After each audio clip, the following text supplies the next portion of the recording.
Ito, magpaliwanag tayo ha. Yung isang customer na hinihira natin, ito dapat intindihin. Ito ay paintindi ko. Kung dinala yung motor niya na okay minor, ang problema, hindi ko rin na-check kung okay ba ang minor. Kaya mekaniko kong gumawa.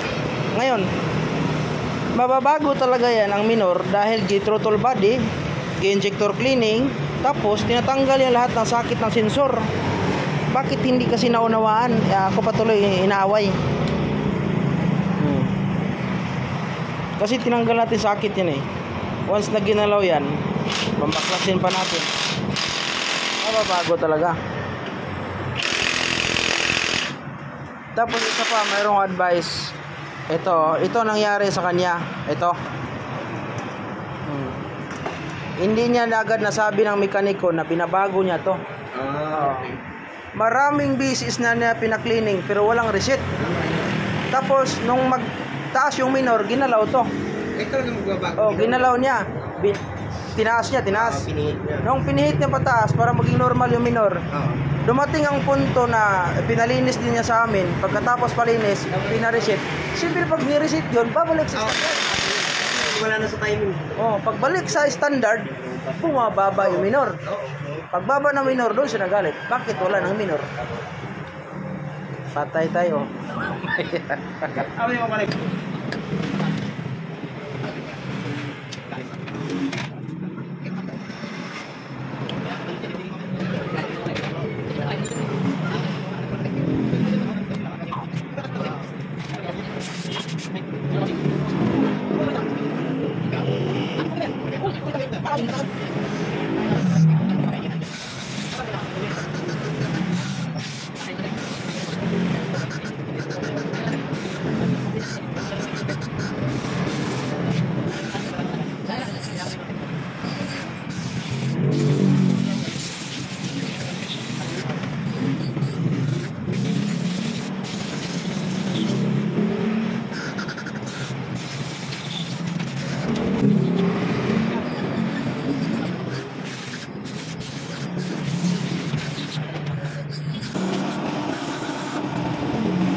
Kailangan wala singaw.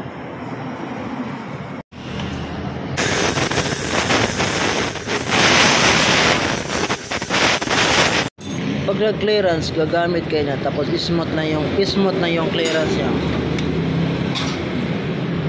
Exhaust kailangan smooth lang. Hihilain mo lang siya, pantay. Yan. Tapos tik naman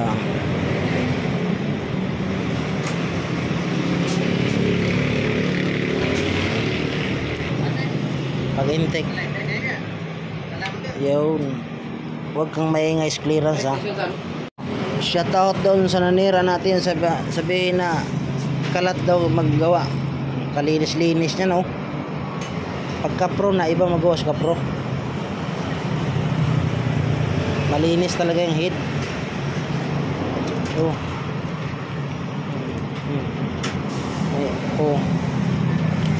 Walang loose thread yan walang loose thread yan higpit yan, higpit.